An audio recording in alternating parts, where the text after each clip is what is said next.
How you doing, brother? Hello. Hey, how you doing? Yeah, so I got you recorded.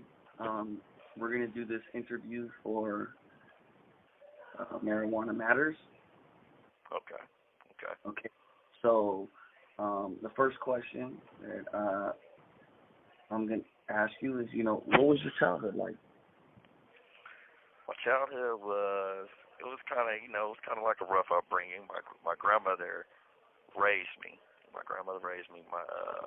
parents were they were in the streets. So my dad was selling drugs. My mom was on drugs at the time because it was a part of the crack epidemic. So it was crazy because my mom was my preschool teacher. My mom graduated from college and stuff to just see how hard the crack epidemic affected her life, from being my teacher and graduating from college and Cal State and to turn into being my preschool and my kindergarten teacher to turn into drugs and my dad selling drugs.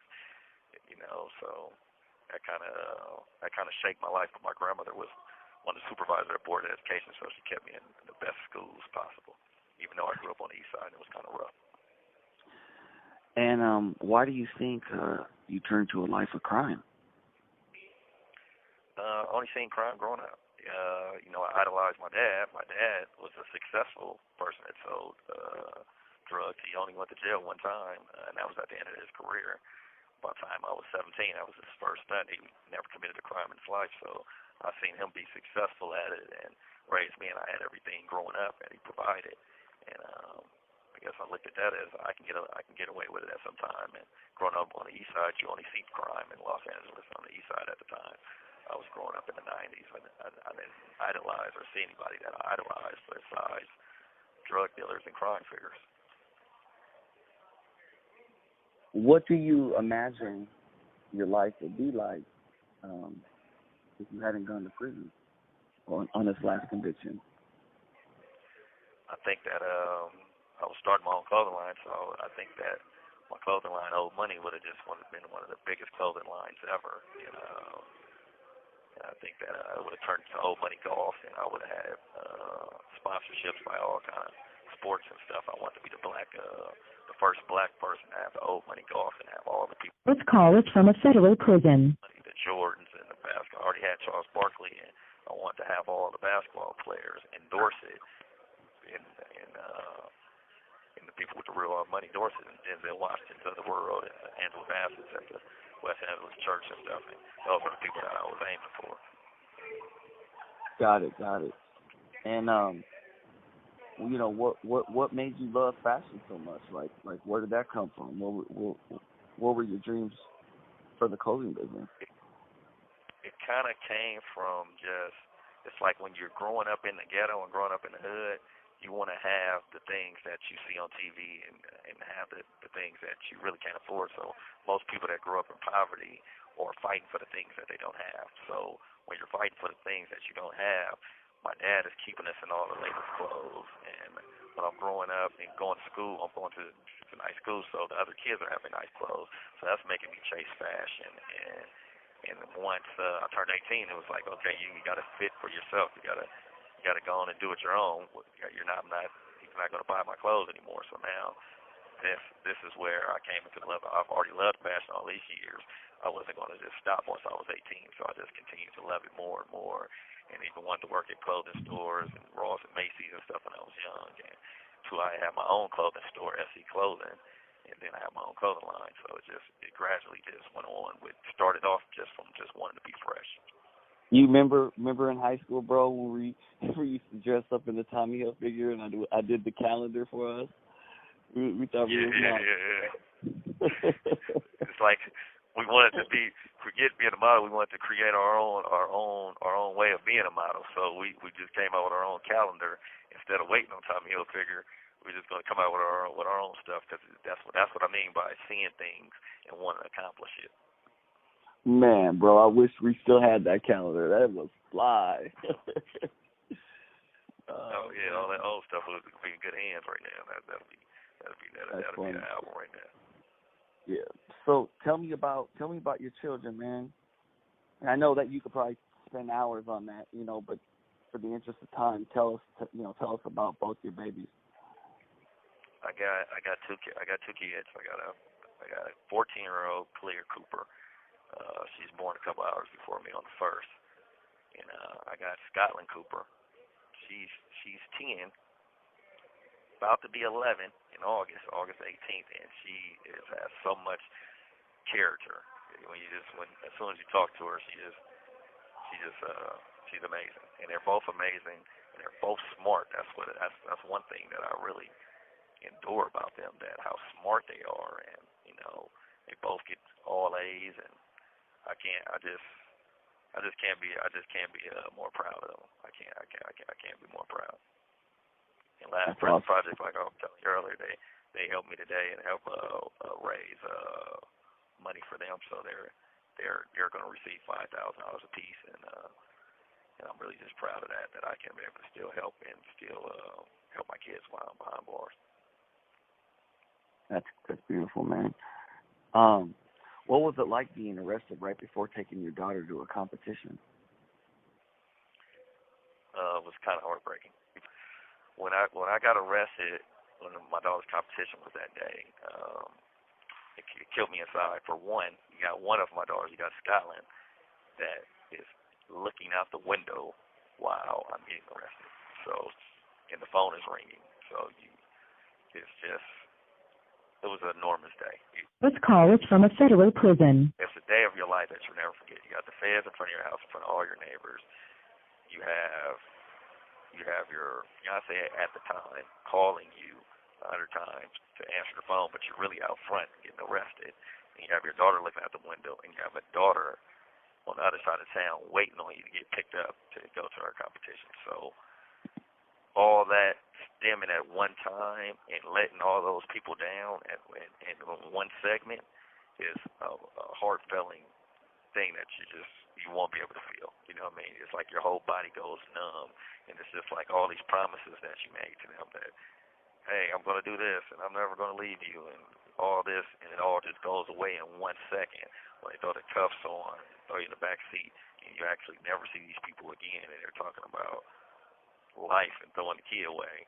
From that moment to now, it's like, whoa, you know what I mean? It's a feeling that's like no other. Wow. What's it been like for you since you were convicted in 2013? How have you coped? I cope with, I guess, trying to fill the void. So that's why the 5,000 piece were so good, because I usually send about $200 a month to each kid, so fill the void by trying to, when they see a check with my name on it, you know what I mean, it's like, okay, my dad, he might not be here, but he's still, I guess I'm still trying to be there financially to fill in the void for not being there totally, you know what I mean, so that's one way, that's like the only way, and just look at the pictures and tell them I miss them, I love them, and try to talk to them every day possible. Do you have a support system now? Who's in it? And tell me about your representative. I got a few representatives. I start off with my foundations. We got the Last Prison Project with Sarah and Mary. Then we got Life for Pot. We're just gonna get back to this Marijuana Matters DC interview. We were talking earlier, man, about your support system and, who you have representing you out here. And, tell us about that and tell us about why you chose the specific people that you do have representing you. Okay, well, you got to start off with the foundations first, because you got to start from the bottom. I first initially met Sherry Shakar, so I have to start it with Sherry Shakar. She was the first person that I started doing non-profit organizations with Marijuana Life Project. From there, it just moved on to Amy Pova and Can Do Foundation and Dee Dee Kirkwood, and it moved up to Freedom Grove, and then just out of nowhere, I met a spectacular person, Sarah and Mary in the Last Prison Project. That opened up different doors. Now you come Dan from Rock Nation and Herb, and you got Matt, and you just have all these other doors that come with it. I can't leave out Brittany K. Barnett. Brittany K. Barnett. She was at the beginning of this whole thing too. So it just blossomed out with so much help and so much different foundations that came and just put the forefront down. Now when it comes to now that I'm at a business level, because that was just from Patrick, my attorney, getting the clemency done, and once the clemency was done, it opened up a lot of doors with the signatures and all that, which he did a great job at the clemency, because he's asking for clemency for me as being a 39-year-old and a 40-year-old man that has 2 kids. He's asking Trump for clemency on his behalf of me. It's not my written clemency. It's his clemency that he wrote that he's asking. So those open up different doors. Now that the different doors has opened up, I chose my friend Anthony Allegretti, is a friend that I've had over 25 years, to be my power of attorney to take care of my actual business, since I have business to take care of now. And with him going to college and with him having the knowledge and him being somebody that I can trust, is the reason why I picked him. Is everybody plays different parts in the movie, and the movie is just going to be. Tell us about how he was on your case too, and that kind of stuff. Like, the people want to hear like the meat and potatoes of everything, you know. Right. But with choosing him is because not only did we kind of come up together and start from selling a dub sack together to get to pounds and to get to tons and crates and stuff like that. Not only did we come out the mud, is the fact that we even, after splitting up and catching this case, you know what I mean, and it both being such a downfall to his life and such a downfall to my life, as we tried to make a right turn, in this game just turned us left. It's like we basically want to use the same thing that took everything that him going to college and taking his foundation and taking all the things that he built in me, building my clothing line from the ground up, and all the things like his Jump for Joy and my old money and everything that it took from us. I chose him because we're going to build it. We're going to get all that stuff back together, because we always start with nothing and we always have a lot at the end. So we have no problem starting from the bottom and get dirty. So we're going to build it up, and we're going to do the same thing, and it's going to be marvelous in the end. And we're playing for keeps. Great. Tell us about.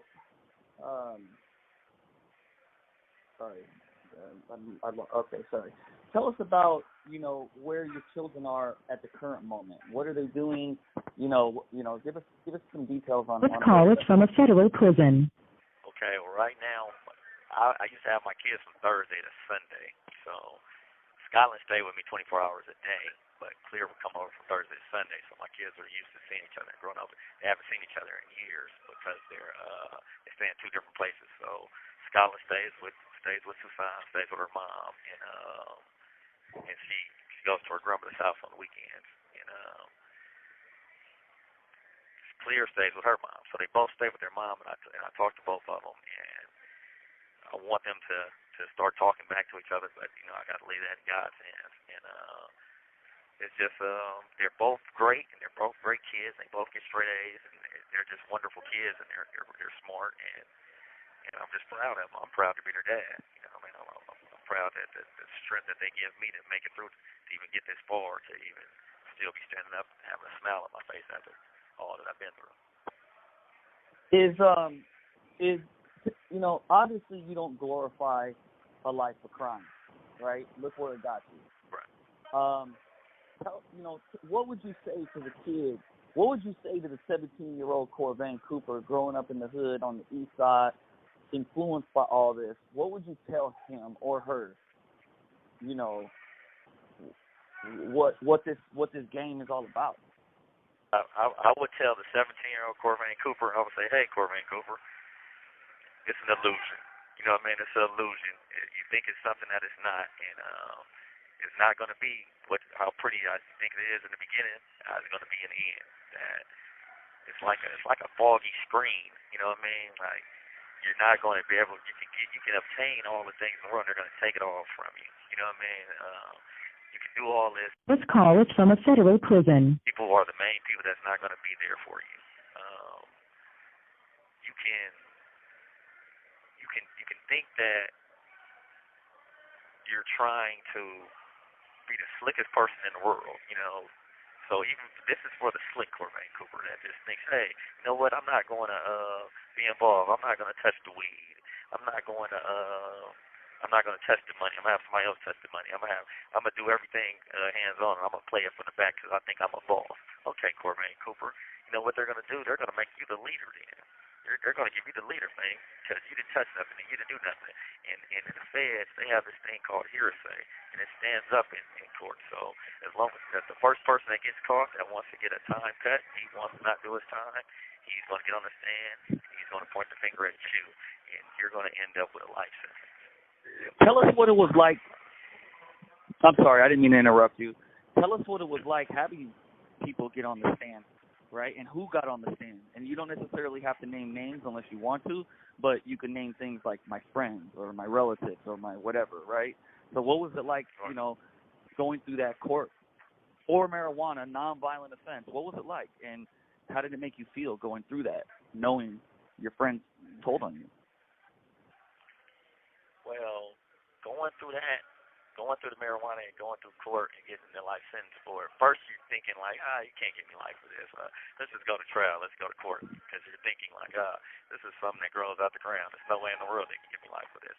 But it is. You know what I mean? And you think that they can't, but they will. So you go through all these things, you go through all these changes, and you think that they can't do the things that they can do. But in the law, that's how the law works. So when you see people that you grew up with or you hustle with as your friends, that's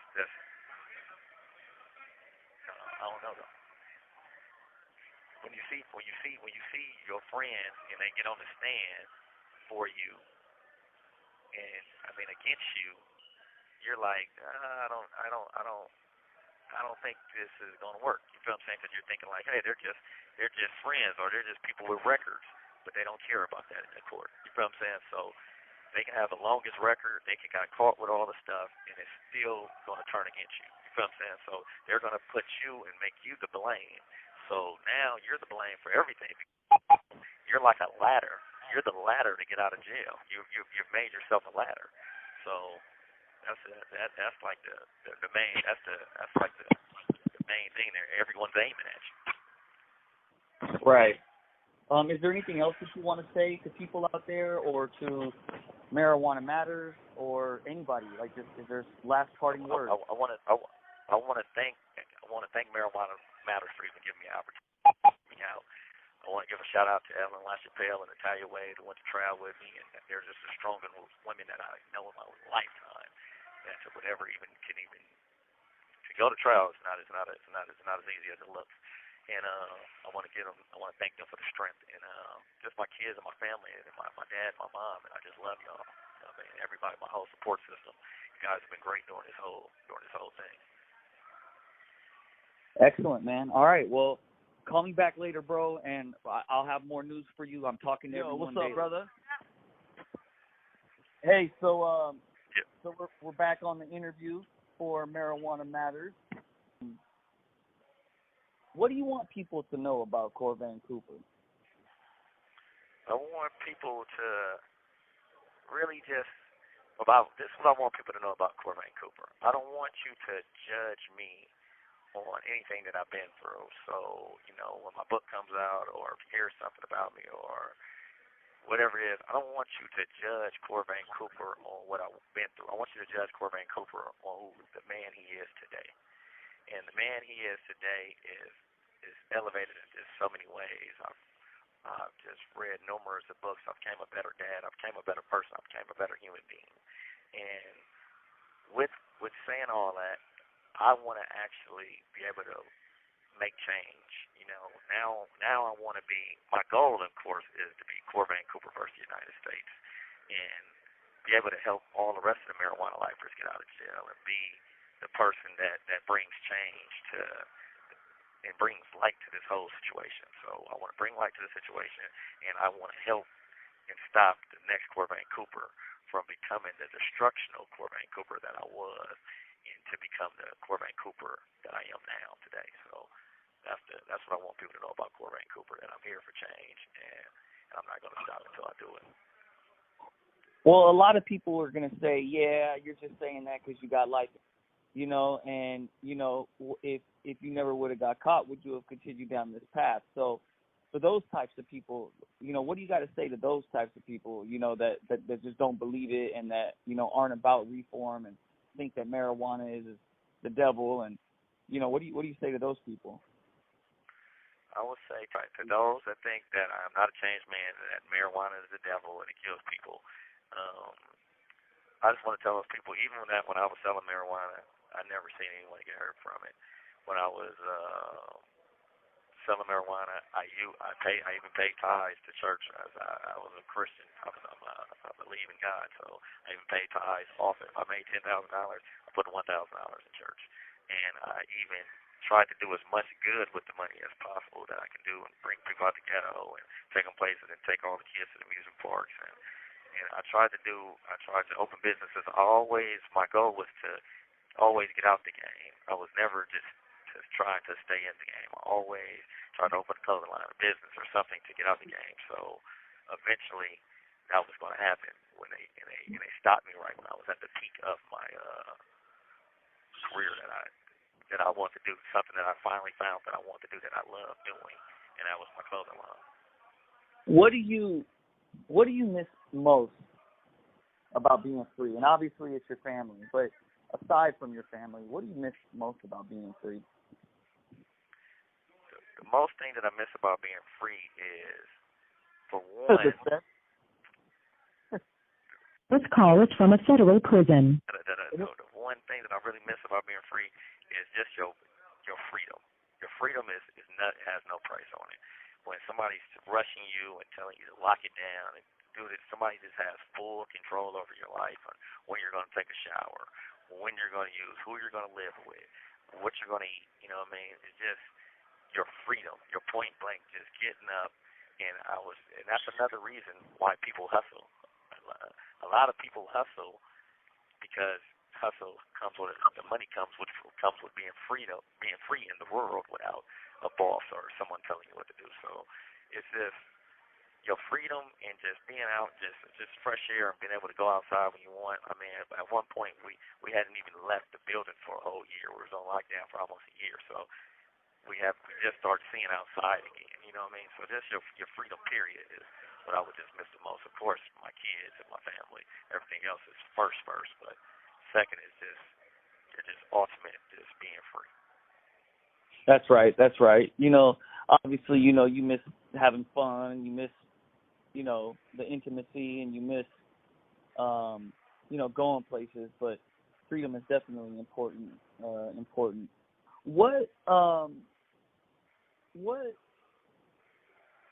is something that you're real passionate about now? Like, what are you really passionate about? What you've been studying? Like, what do you like? What's on the horizon? When Corvain Cooper gets out of jail, he's obviously going to see his family. He's going to do everything. But what are you going to do moving forward? Career-wise and maybe passion-wise. I first want to tell my story. So my book is the most thing.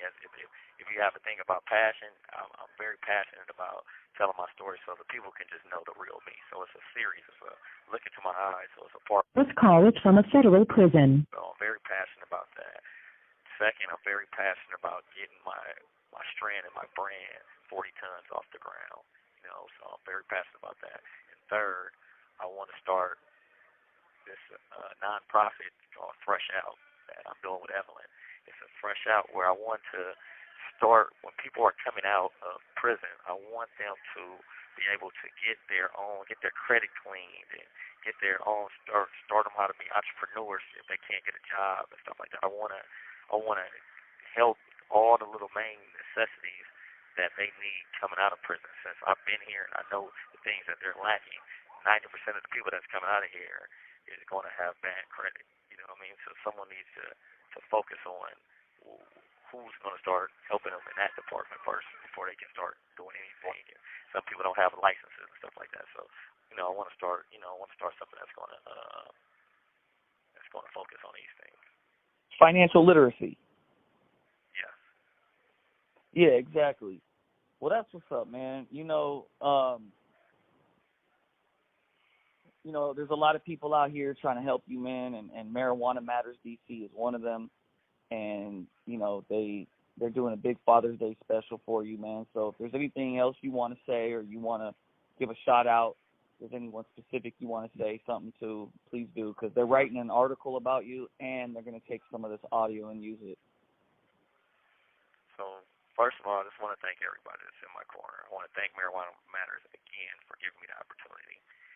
And I just want to thank, and another thing I want to notice, and all the other fathers that's missing their kids on Father's Day that's locked up, that's in prison too, I want to, nobody gives them a shout out. I want to give them a shout out to all the other fathers and that's missing their kids and that's going to be going through the same strains that I'm going through. I want to give a shout out, of course, to my father and all the fathers in my family, and it's all my friends and all my support system and everywhere. And just the whole list of fathers. You got Anthony, you got Marvin, you just got Buddy, you got Jamal, you got I have a lot of friends.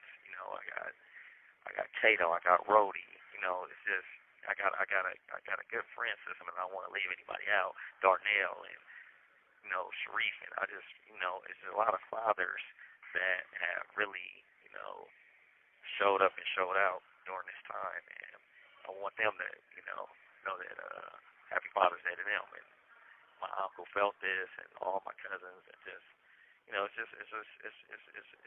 been good to see who's who during this time. That's real. As you know, 2020, COVID-19, Black Lives Matter, police brutality. What's your take on all that that's going on out there in the world? I think that I'm glad that I see people are still preaching, they're still marching, they're still standing up, and they're not taking no for an answer. I like to see that the basketball players, the football players, and all the people that have a platform are getting involved, and I'm really proud. It actually brought a tear to my eye just to witness history being made just off of something that's been going on my whole entire life. To actually see that I really feel this time, I think it's going to be some change, and I think I really look forward to it. I think it's actually going to help me in the long run. That's right, bro. Well, shoot, man, it's about to hang up, man. One love, brother. You already know what it is, man. I'm going to talk to you soon, Brody. Okay. All right. Much love, dog. All right.